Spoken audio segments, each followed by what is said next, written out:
And now, an Envision Financial podcast with Luke Smith on Canberra's 2CC. And here he is, larger than life, the legend himself, Luke Smith. Good afternoon. That's a very loose term. On a Friday afternoon with minus 23 outside, I'll take it. It's not quite that cold, but it does feel a little bit brisk out there. That breeze is coming straight off the snow. Oh, look, it is. And I don't do this very often, but full credit to a local business. I spent the afternoon at Nick O'Leary's, the winemaker of Wallaroo. Right. And if you want to get out of the wind, sit in a beautiful new cellar door with a fireplace and unlimited wine to get down your neck. That place I can highly, highly recommend for a family event, a party event, or summertime, sit out on the grass, let the kids run amok and sit inside and pour the wine down your neck. It's only been open a couple of weeks, and I popped out there today. I can't recommend it highly enough. I'm pretty sure that amounts to a shameless free commercial plug. Yep. There we go. There's the official. You didn't hear that because you're not wearing headphones, but there was the official sound. Well, I say I don't do it very often, but again, to support local, I highly recommend getting out there. Yeah, fair enough too. Now, we've got an interesting topic today. We're asking this question: what are the top 5 risks for people who are in the pre-retirement phase? Yes. Now, the pre-retirement phase, I guess, would be the last few years in the workplace, while you're starting to plot and plan and think about what your life is going to be like when you finally pull the plug. Exactly right. You've finally worked out that you've got your big boy, big girl pants on, and retirement has snuck up far quicker than you'd realised. Tell me about it. Hey, even I'll agree with that. Just the other day I was 18. Look, that's exactly right. And I think a lot of this talk about 30 June that we've been sort of discussing from week to week has really brought people a level of awareness that I'm doing things at the moment, but what's my end game? And I think today we're going to talk about some of the mistakes that people make and the things that I see that I try and sort of combat early. And I've got my top 5. We love a good countdown. Should we start at number 5? Well, and these are in no real order, okay? It could be 1, it could be 5, it could be anywhere in between. So in no particular order whatsoever, Luke, what are the top 5 risks for pre-retirees? Yeah, not in level of severity, but first of all, I find people don't know what they need. So I have a conversation, they come in, they sit down, and I say, well, what do you need to retire on? I don't really know. And then the next line out of their mouth is, can I retire? And I can flip a coin in the air, catch heads or tails, slap it on my wrist and say, well, yes or no. And people are surprised by that. But when you actually break it down and say, you amass assets to be able to retire and generate an income stream, we need to know what that income stream has to be. And I find if you don't know what you're targeting, it's almost futile to say, do I have enough? Because you have absolutely no idea what you need. So that's the first one I see people get wrong. Yeah. It's a tricky one though, isn't it? Because they keep shifting the goalposts. Look, once upon a time, $50,000 a year sounded like a lot of money. 100%, and this is where, I use the word budget or have an idea of what you spend. Because the word budget scares a lot of people. So I find if you can say to somebody, have an idea of what you spend and where it goes. I avoid the word budget because that's perceived as a dirty word.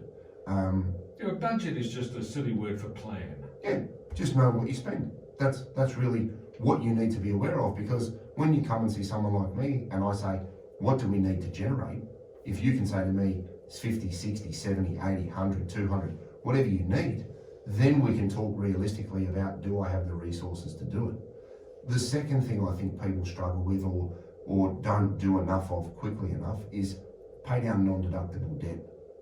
Because if you've got a mortgage when you retire and you say to me, I need 70,000 to live, but 12 of it's going to a mortgage, that's affecting your lifestyle directly. So knowing that you've paid off as much of your debt as possible or doing as much as you can as early as possible. Now, a lot of people are very good at this, but keeping up with the Joneses can be very, very dangerous in a rising interest rate environment, because we've been able to hide a lot of financial inequity or the stretching of budgets. We've been able to hide that for a decade.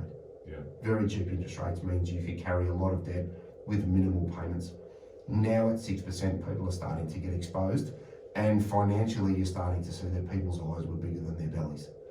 So control your debt and pay down your debt as quickly as you can. to have as much choice and control over your retirement cash flow as possible.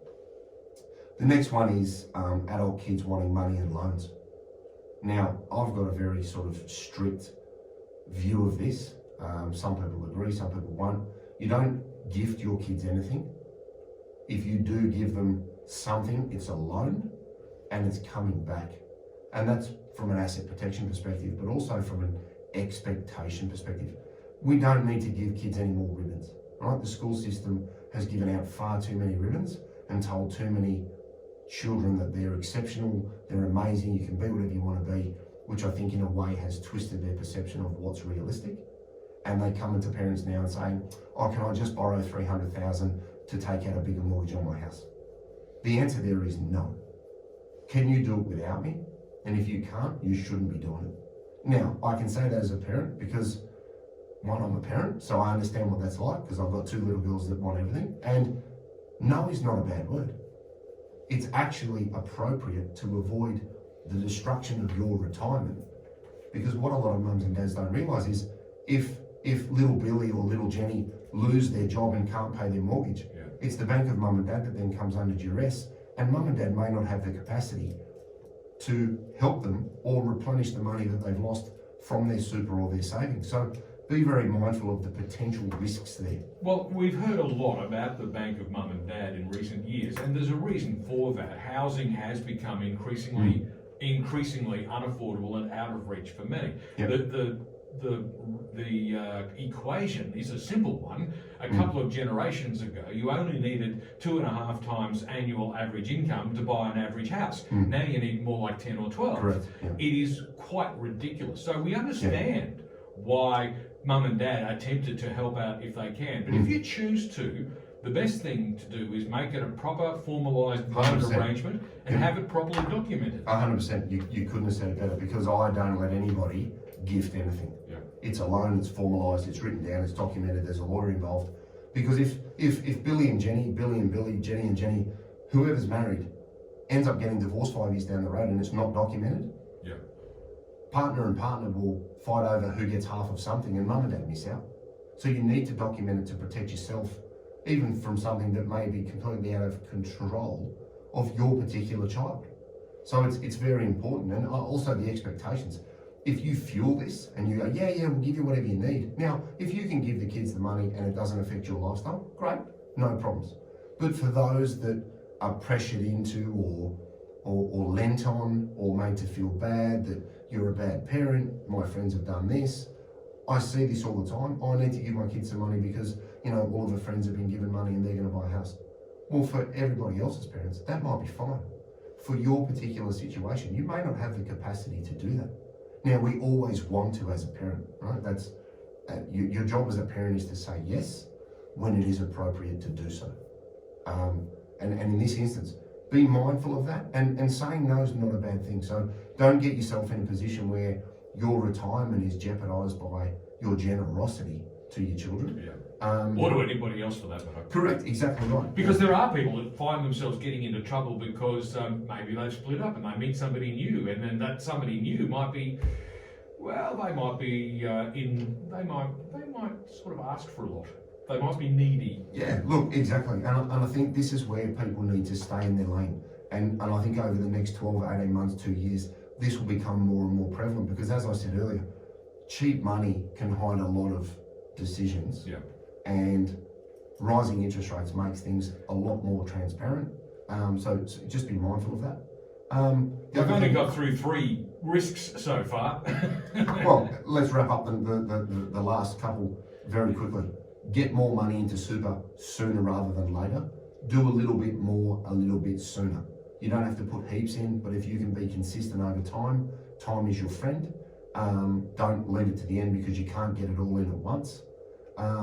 And be mindful of your contributions. I find a lot of people have this assumption that a single fund is better than 2 or 3. You can actually cause your kids a lot of tax pain by having a single fund and making tax deductible and tax-free contributions to the same account. So be strategic about where you put your super and which accounts you use, thinking with the end in mind for the next generation.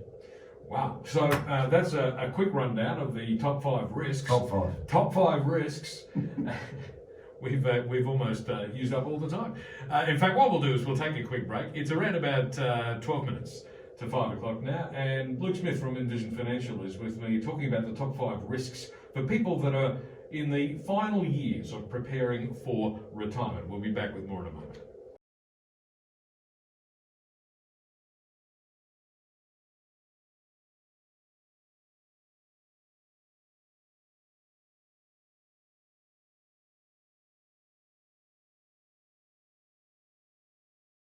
Eight minutes to 5 now. Luke Smith from Envision Financial is with me in the studio today, and our topic today is what are the top 5 risks for pre-retirees, people in the last couple of years of working as they plan for their retirement. Now, Luke, we've spent a fair bit of time identifying what those 5 risks are. So how can people address those issues and do it nice and early? Yeah, so it's actually not as difficult as you think. So we spoke originally about not knowing what you need.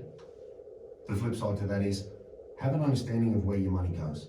It's not hard. If all you need to do over the course of a month is open the Notes app on an iPhone and take a photo of every receipt when you have a transaction, there's a great starting point. Go to your bank app. Bank apps now are very detailed in relation to where things are spent. They give it a label, they give it a category. Use those types of tools because most people live and die with a phone in their hand. So all the information you need is right there. You just need to be focused on being a little bit more aware as opposed to being a little bit more nonchalant about what you're spending. Secondly, pay off as much non-deductible debt as you can, and we've spoken in many a show about using an offset account and having an understanding of where your savings go and centralising your savings. 3, tell your kids no. It's not a bad thing. It doesn't make you a bad parent.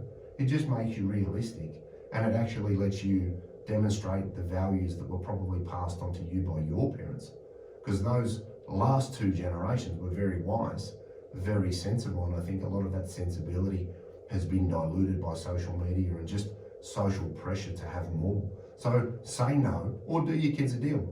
If you save that, I'll give you this, so that they have an incentive to do something and be engaged with their behaviour.